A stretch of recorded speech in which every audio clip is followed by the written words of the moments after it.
ingat pada Allah, ingat pada Allah. Kalau banyak-banyak ingat je lah hukum hakam dia. Hukum hakam dia tidak banyak, dua perkara je. If'al wala taf'al. Buat, jangan buat. Orang panggil al-amru wan nahi. Tu hukum dia hak ni aku suruh mu buat. Hak selaginya hak ni aku larang mu buat. Itu dia hukum Tuhan ya. Baik harta, baik ekonomi, baik sembahyang, baik gapo, atas dua perkara tu je. Tak. Suatu pagi ni ada sebuah majalah, ada ilmu sesat dia panggil. Kita kerja dengan ilmu sesat ni ayah pink. Allah ni pula mari ayah hitam pula. Ayah hitam. Dia kata sembahyang sekali tak apalah, asalkan ngatik pada jemaah, kafir derah, laki puan tak payah tutup aurat. Itu ilmu sesat. Ilmu sesat ni banyaklah. Asalkan tolak Islam, sesat aku. Tak kira ayah hitam, tak kira ayah pink, tak kira ayah berapa, asalkan tolak Islam, sesat aku. Lah mana Islam? Dia mengaji lah. Moga bagian tu buku Quran asal bagi ilmu Islam, hadis syarah bagi Quran. Kalau kita dah sebut pagi ni hak mana asas pada Quran hadis, ilmu benar. Lain pada Quran hadis hak politik ke, hak keuangan, tu sesat dah aku. Kerana bila kita mati, sah depan kita syurga, sah neraka sah. Lari dah, tak ada. Yang ketiga tak ada. Hak dua tafagan tak ada. Kita pandai-pandai buat tafagan. Boleh jadi munafik tu orang panggil tafagan. Tapi balasan syurga neraka. Orang mukmin syurga. Kafir dengan munafik neraka. Jadi kita tentu aku ni duduk mana? Duduk mukmin ke?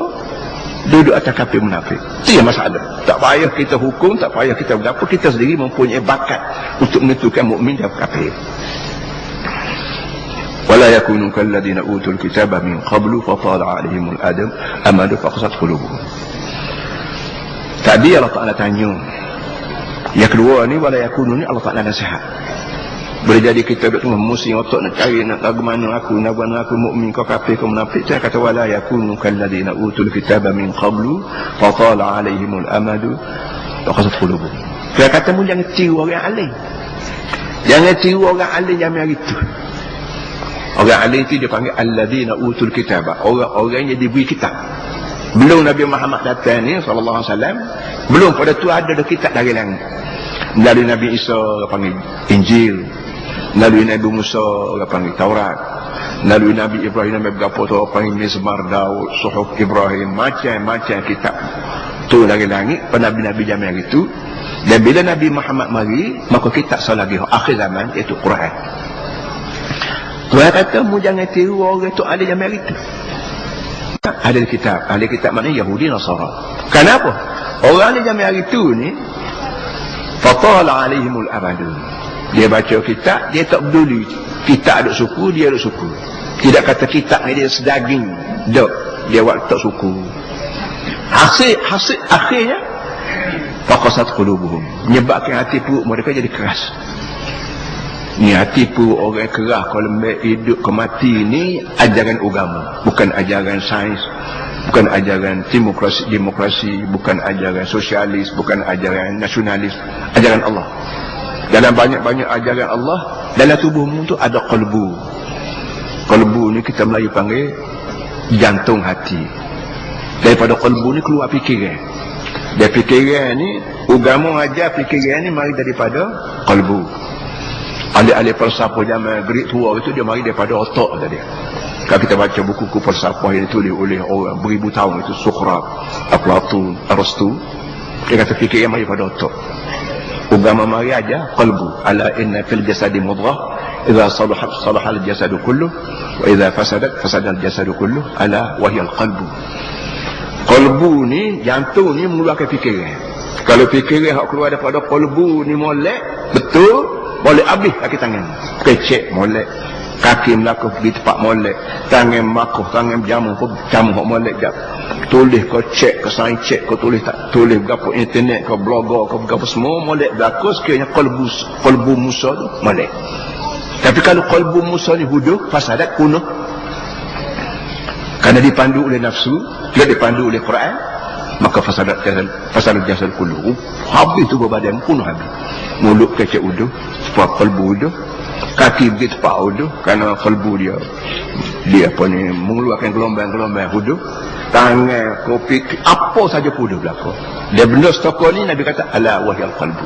Benda stokol qalbu ni ialah apa benda stokol uduh malik tadi ialah qalbu. Jadi Islam sebut qalbu. Orang zaman hari tu belum pada Islam hari terkenal dengan nama orang filosof apa filosof nak berapa ni dia panggil otak. Tak apalah. Untuk nak perang ada dua ni dia kata hak uduh mari pada otak, hak molek mari pada qalbu. Tu hak hamba raya sementara alim tadi. Kesimpulannya dalam ramai-ramai orang atas dunia ni belum pada mu mari ni Muhammad ada dah nabi lain. Dan bila mari nabi aku beri kitab lah. Pada Nabi Isa ada kitab Injil. Kita panggil dia ni Holy Bible. Belum pada Nabi Isa, Nabi Musa. Apa Nabi Musa? Moshe. Kata orang Eropah Moshe, Musa.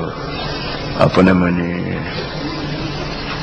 Puak-puak ni dia kata dia fatala alimul amad. Lama sangat dia lok kitab dia ni tak ada tazkirah, tak ada usrah, tak ada doa, tak ada berapa, menyebabkan hati perut dia kerah. Bila tapak kaki kita kerah, kerana tak pakai kasut, tak pakai berapa, jika tukuman nak masuklah, nak sepak pun masuk dekat duri, tak berasa apa, duri cakung duduk tapak kaki tak berasa, kerana tapak kaki kerah. Itu yang sebut fizikal. Tubuh kita ni bila kerah, kita pergi ke Mekah musim sejuk, ataupun kita pergi Eropah musim sejuk, maka kerah habis ni, segala sendi-sendi tulang ni kerah, naik berapa apa yang kuping, maka kalau ingat nyamuk pun tak berasa, mari lalak pun tak berasa, kerana kerah maka berfungsi, tidak berfungsi radar yang Tuhan buat atas kulit kita ni dia tak ada, kerana kerah. Hati perut kita gitu juga ada masa hati perut kita ni kerah, tandanya ingat Tuhan tak ada. Apa namanya gelombang wahyu, gelombang zikir nak masuk hati perut kita tak boleh, kerana kerah. Kerah apa? Dosa banyak, dosa patut taubat, buat kebajikan tak ada pula, istighfar tak ada, ingat Tuhan tak ada, makanya hati kerah. Bila hati kerah, dosa hak tu dalam tak boleh terbit keluar. Dan apa ni ibadat apa ni apa kita panggil kebaikan hak tu dalam nak masuk tak boleh. Supaya sapu kita bila kita berbuh surat, pas kita tutup, pacok pula dengan dawat merah tu lah. Nak buruh pitih lagi pada anak kita dan sapu tak boleh dah, kerana dah cop dah dia pejabat pun. Nak waktu bik benda-benda hak dalam hak salah pun tak boleh dah, kerana setelah dicop dah. Jadi sebagaimana sapu kita cop tu nak ambil semula barang dalam pun tak boleh, nak tambah semula duit anak kita berapa pun tak boleh juga, kerana sapu telah dicop. Ini juga tipu manusia. Bila kita tak zikir pada Allah, berzikir pada duit, hutang, ropok, samu, rasuah, maka dengan sendiri dosa semakin banyak dalam perut. Perasaan gerung pada neraka tak ada, perasaan nak ke syurga tak ada, perasaan nak mengelak daripada dosa tak ada, syurga neraka tak ada, maka kerah. Ni siapa dia kerah ni? Ahli kitab, pokok tok guru. Kok mu kok tok guru lebih teruk lagi. Tok guru pun, tok guru zaman hari tu, zaman ni supaya lah. Tok guru zaman ni, tok guru zaman hari tu, ustaz ni, ustaz zaman hari tu, kalau buat perangai tala alaihimul amad, jeruk lama hati kita dengan tidak sebagai pembersihan, akhirnya qasat qulubum, hati perut dia keras. Bukan piti orang tak nak bayar. Kalau kebutuhan dekat belengok tekok dekat yakin akhirnya orang beri. Bila beri sudah tak bayar. Kenapa? Kerana iyalah aku bayar apa?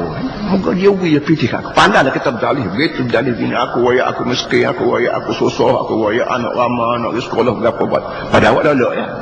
Orang yang belah pada kita, beri buatan pada kita. 100, 1000, 10 riyal berapa semua sekali. Bayar dah. Tak ada terasa siang belah, tak ada terasa using renyuk, tak ada bahasa apa. Dalam masa banjir baru ni. Amma dia melawat di kawasan Pisung Nagolok. Orang yang terbuka pintu hati derma, berah, ke kertas berapa tak, kertas budak-budak patah ada berapa apa, paper berapa nama, air botol. Hak tu orang lembut hati bui. Hak kerah hati dia ambil balik rumah. Menatang.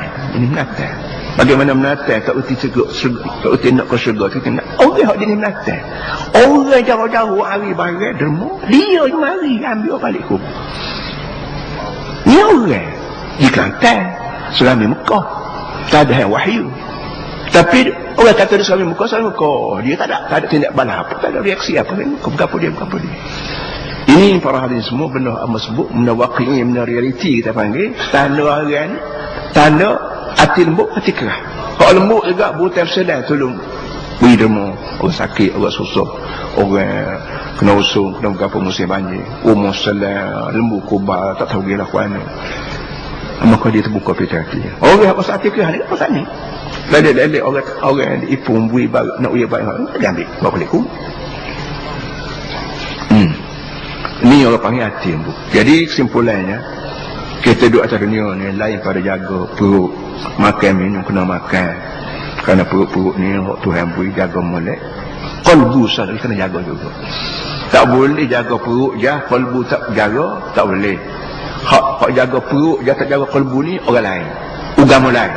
Nak kata agama lain, ko Islam lain, ko teori lain, ko kata ke. Tapi bila sebut kata Islam, kena jaga keluar. Hati perut kita kena jaga molek, makan minum kena beri molek, kain pakai kena jaga molek, kerana itu jaga amanah Tuhan. Dan qalbu kita kena jaga juga. Hak tu jaga menasib berah, hak ni kena jaga dengan zikrullah. Ingat pada Allah. Ingat pada Allah yang Maha Kuasa, aku Maha Lemah. Ingat pada Allah buat syurga neraka, aku nak lagu mana ni kau tidak turut Tuhan. Ingat tu saya insya-Allah sekerah-kerah hati pakai jadi lembut, dan setutup-tutup mana pintu hati pakai terbuka insya-Allah. Baik. Wakathirun minhum fasiqun. Sebagian besar daripada tok guru ni fasik. Wakathirun minhum fasiqun. Majority kita panggil tadi. Majority orang tok guru zaman hari tu ni fasik. Tuan ayat ni dia sebut zaman dulu supaya kita tidak tiru. Zaman dulu ni maknanya Yahudi Nasara. Baik. Kemudian sebab tu amat sebut sama kita sekarang ni kita memegang sebuah negeri. Jangan fikir kira nak buat jalan raya je. Jangan fikir nak betulkan je. Jangan fikir nak buat berapa lagi je. Kena fikir juga hati kolbu rakyat. Lain pada kita buat kemudahan-kemudahan asasi untuk rakyat hidup, kita juga kena jaga kolbu dia. Hati perut. Supaya dia tidak fashion pada yang Allah. Sebab itulah kita tutup rebo. Rebo kita tutup. Kerana rebo ni racun apa sebut tadi. Dan bila kita berjual tu 50 sen, 50 ringgit, modal kita pergi rebo, maka rebo tu racun tidak berkembang. Rumah tangga kita, lampu kita menyala kerana kita bayar dengan duit, mari rebo. Kita sewa rumah, boleh duduk atas rumah ni kerana tuan rumah kita bayar. Tuan rumah ni kita bayar dengan duit rebo. Kita mari kota baru kereta, beli minyak kereta dengan duit rebo. Berapa lagi? Bila asah tu rebo, bila butir benih tu rebo, maka rebo habis. Pokok tanam mu'tan. Tanam butir mu'tan dekat. Tanam batang mu'tan, daun mu'tan, rati mu'tan, buah mu'tan. Dia tak jadi tanam mu'tan, lepas tu buah durian. Jadi ada. Itu dia. Ini kaum Nabi ni kita fikir. Sama ada kita fikir, bendanya begitu.